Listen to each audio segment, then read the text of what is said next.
Ladies and gentlemen, thank you for being here today at this media briefing. I am grateful for the opportunity to reach out through you to the people of Sudan. My name is Fatu Bensouda, and I am prosecutor of the International Criminal Court. The victims in Darfur have waited far too long to have justice. Through this historic visit, we hope to mark a new era of cooperation between my office and Sudan towards greater accountability for atrocity crimes. The ICC was established as independent and impartial international court to deal with atrocity crimes, namely war crimes, crimes against humanity, genocide, and the crime of aggression. My role as prosecutor is to bring justice to those responsible for atrocity crimes, and by doing so, to seek accountability and hope to prevent future crimes. The ICC is a court of last resort, and this means that national justice systems have the primary responsibility to investigate and prosecute individuals who commit such crimes. If this does not happen, then the ICC is there to fail as a fail-site judicial mechanism. My office has been investigating the situation in Darfur, Sudan, since 2005, when the United Nations Security Council resolution, through Resolution 1593, triggered our jurisdiction by referring the situation to the prosecutor of the ICC. And much has happened since then. As we continue our investigations today, it is important that for our work at the ICC, and especially the affected communities of Darfur, that the Sudanese authorities extend their full, sustained, and tangible cooperation to my office. In Khartoum this week, I have engaged in productive meetings with the highest officials of the government of Sudan and other important stakeholders.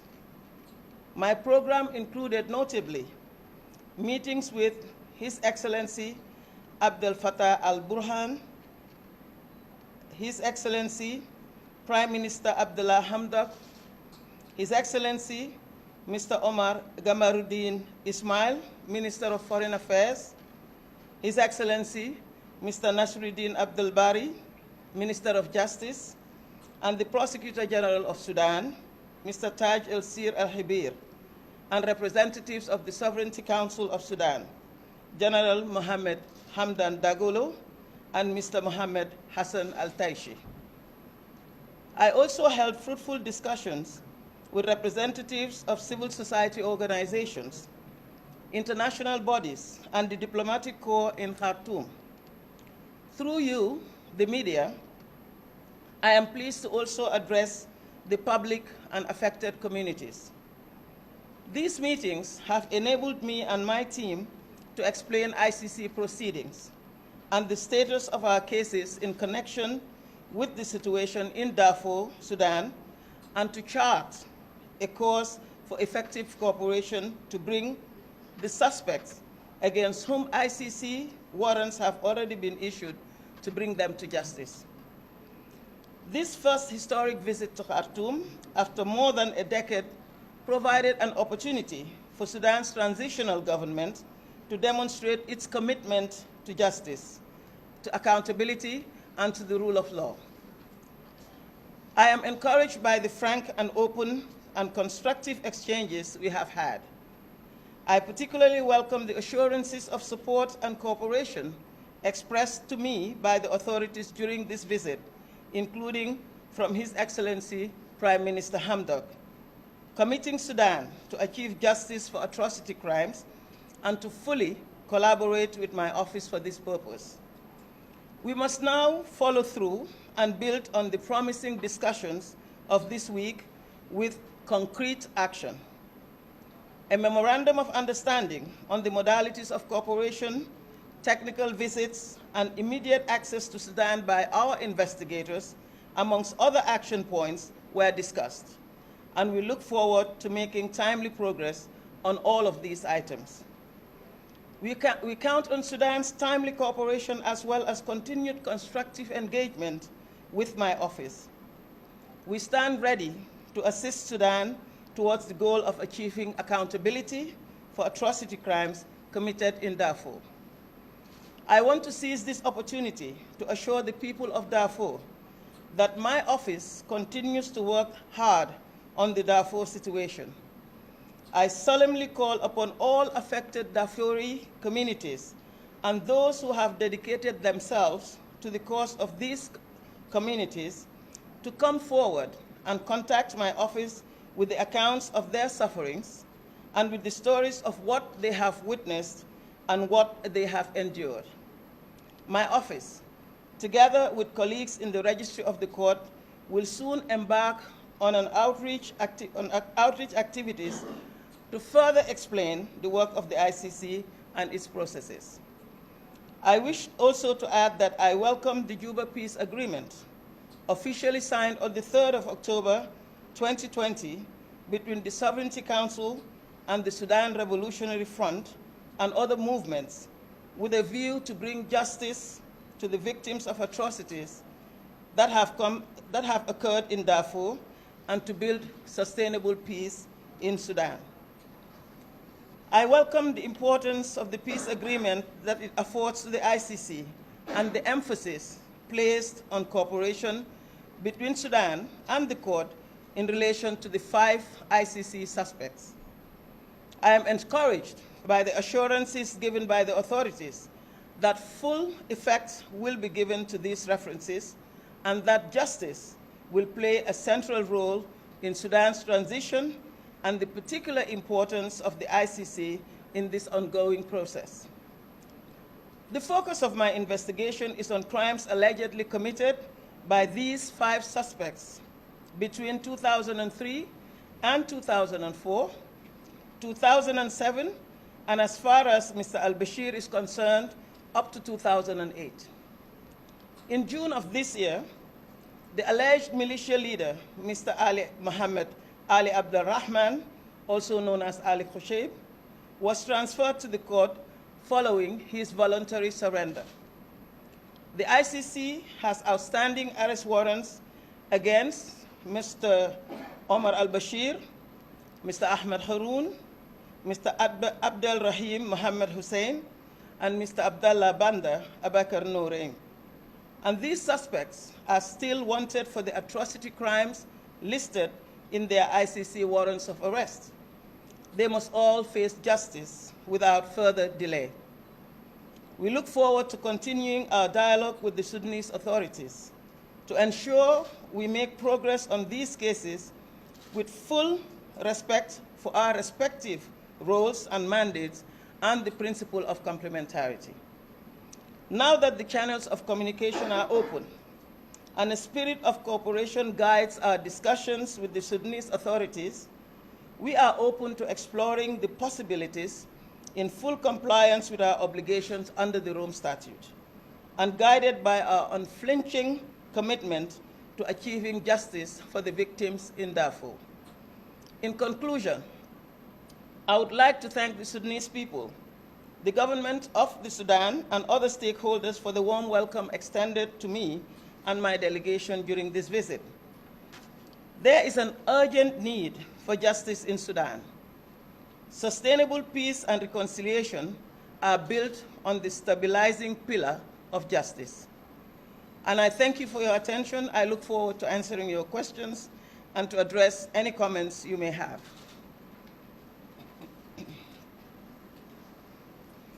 Should I sit? First question here, please identify yourself and be short and to the point, please. Okay, thank you so much. My name is Lmudعية. Can start now.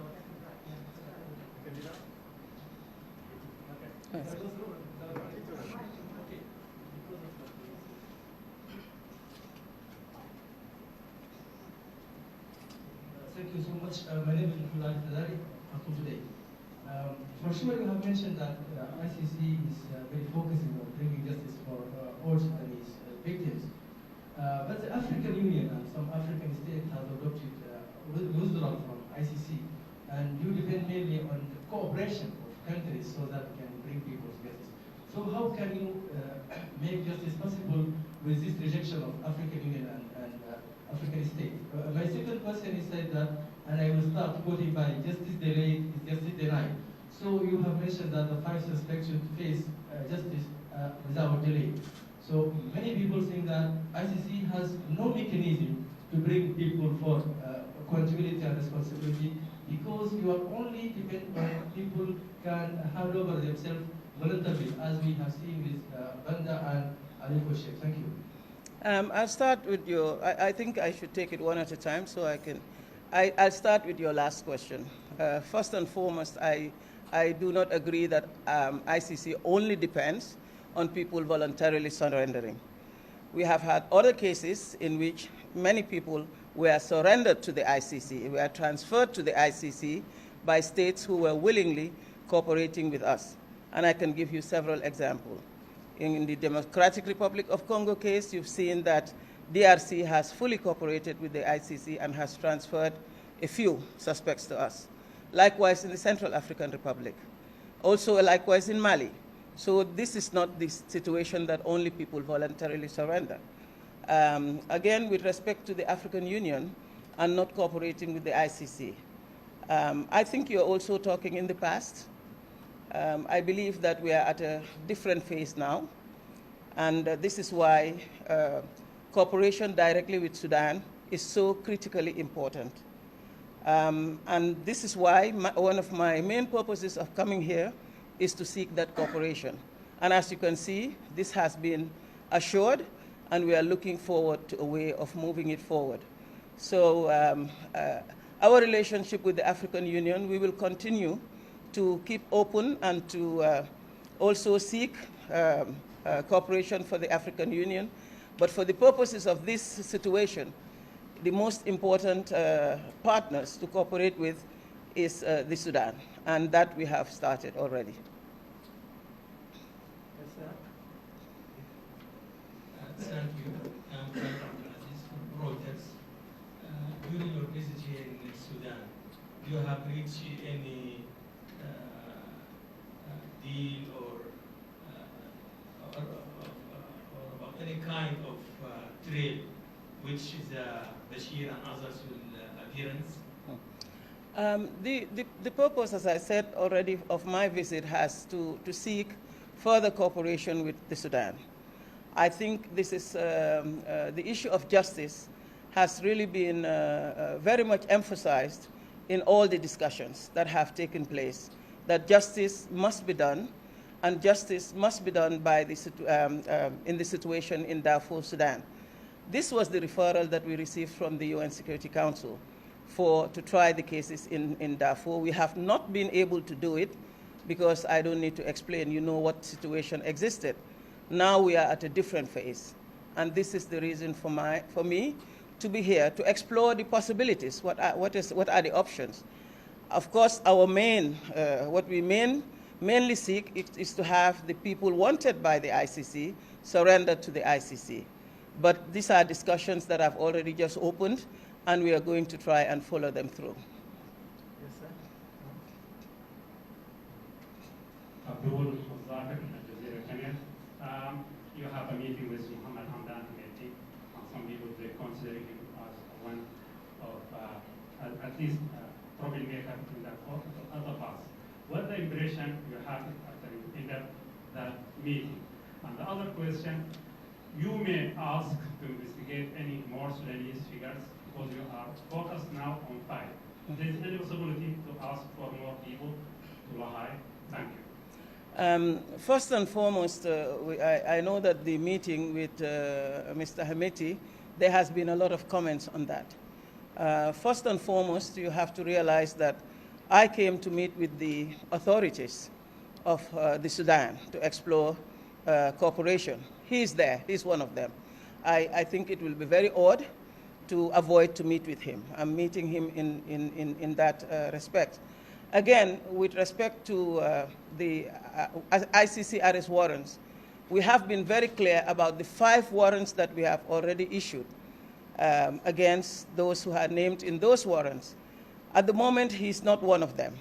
And I know, and many people say he allegedly did this and he did that, but ICC does not operate that way. We don't go with just people talking or media talking or pointing fingers. We have to investigate and get our evidence before we move. At the moment, what our concern is the 5 arrest warrants that have been issued. And we want those warrants to be executed.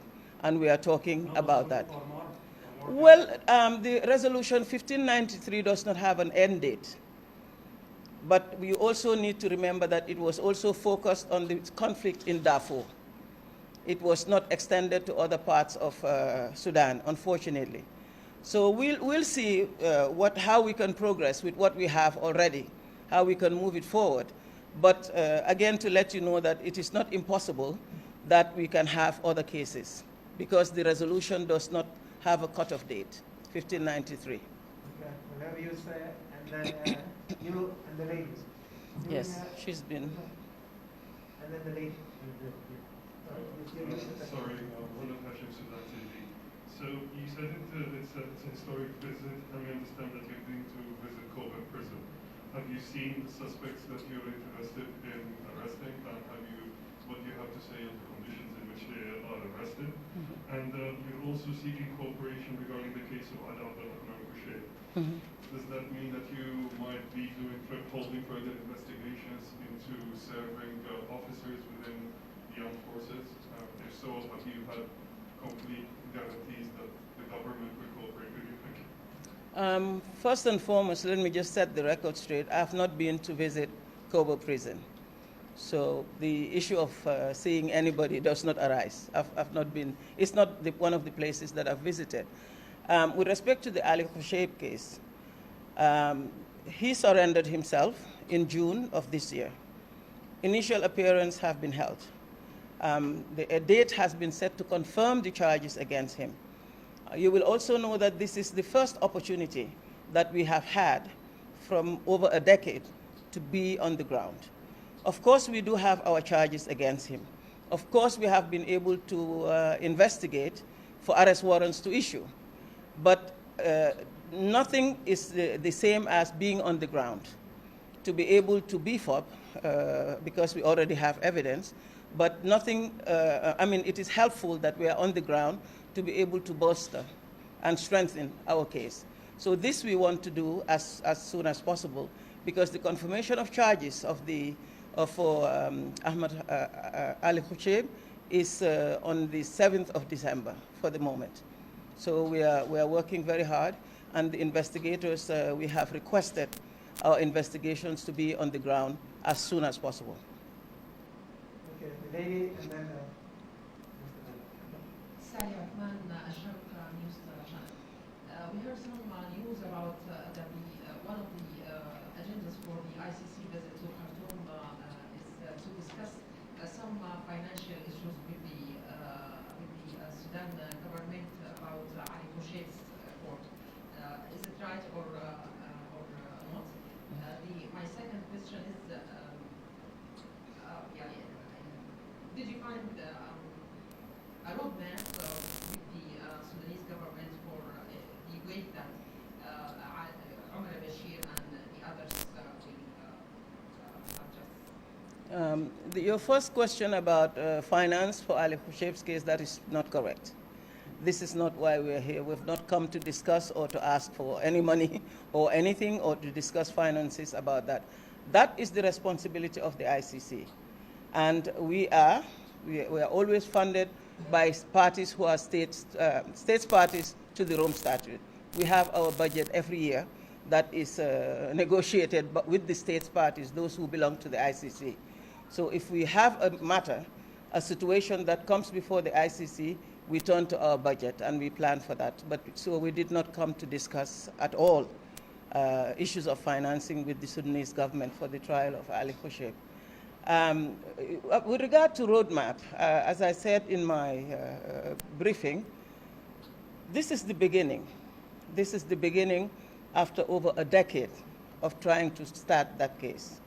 This is the beginning, and this is the first time that we even have the opportunity to speak with Sudanese authorities. And we've started that. Indeed, it's a roadmap that we have to follow. But we've just started, and so far, as I also said in the statement, we have seen and noted a level of commitment to see that justice is done. But it will not just happen right away. What I mean is the process will not just happen right away. It needs discussion, and we are already engaged on that.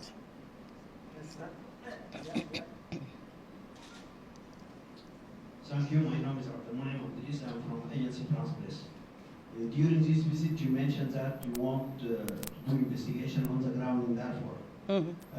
Is this investigation concern only Kosheb case or others?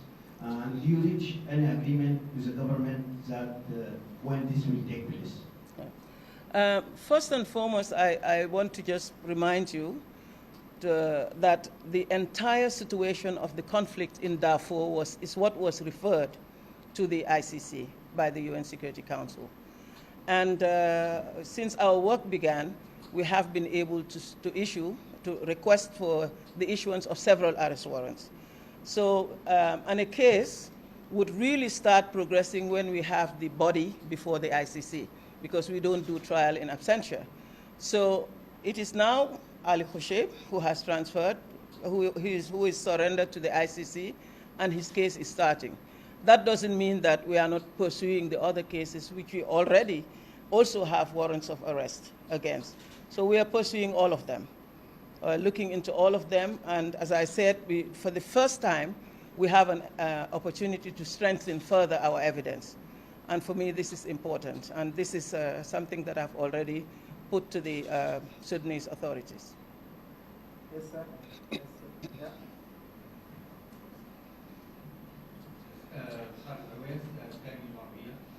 We have been told by the Sudanese Minister of Justice yesterday that the government of Sudan discussed 3 options with the ICC. Will you please uncover these options and which is close to the ICC standards legally and practically?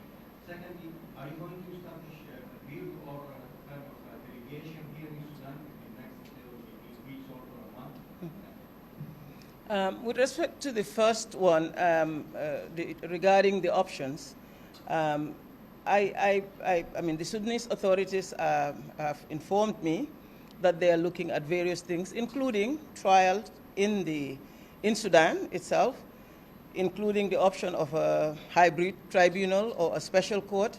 These are some of the things that they are thinking about, which we have discussed. But I have also clarified that whatever the case may be, it has to be within the confines of the Rome Statute. So, as I said, discussions have started. Nothing has yet been concretized. The discussions have started. We are seeing what is possible and what is not possible, because we cannot really engage in something that are outside of the confines of the Rome Statute. So these discussions are ongoing, and I have explained it's the very preliminary stages of those discussions, and we hope to follow through with concrete action. Sir? Any other questions? Any other question? No other questions? No, I think there was the second question of whether we're sending representatives. Sorry? Establishing the office. Well, this is another area, another part of the court that will do that. That is the registry, not the office of the prosecutor. But I am sure it will be very helpful for us to have some form of presence in the Sudan. So this is, again, I keep repeating, it's a first visit, and we also have to go back and speak with those who are responsible for that.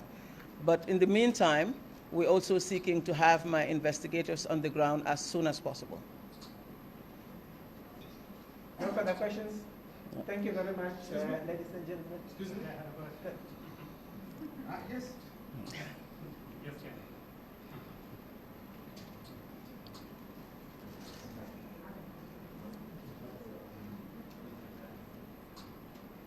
Identify yourself. I'm just taking a break because I disappeared. Yes, Mohammed Amin from Bloomberg. My first question, I mean, you know, there are current cases. In addition to the current cases, I mean, before the court, is your office planning to investigate the continuing violations that, you know, there are still continuing violations in the region of Darfur under the court jurisdiction that are still happening for Darfur? Also, considering the volume of evidences that you have and witnesses, do you have effective witness protection in place? You know that there are some reports talking about the lack of witnesses protection of the court. Finally, is the court going forward in the current cases of violations that UNAMID has reported and other NGOs and other international NGOs? Thank you. I'll take your first and last question. I think they are somehow interconnected. And perhaps if you were here before, I have answered sort of a similar question already. And what I did say was that I refer back to Resolution 1593, which referred the case of Sudan, Darfur, Sudan, in the first instance to the ICC. That resolution, 1593, does not have an end date. It talked about the conflict in Darfur at the time. Of course, we do know that, and I have mentioned it in my statement, that at least up to 2008 we have investigated those crimes that have occurred. We are not saying that we will not investigate any further or any more. That's not what we are saying. I just want to emphasize that our focus now is to make sure that at least the work you have done and requested for warrants, and those warrants have issued, at least let us focus on that for now and try to get those who are wanted by the ICC before the court to try those cases. It's not stopping our investigations from continuing. This is what I have explained before.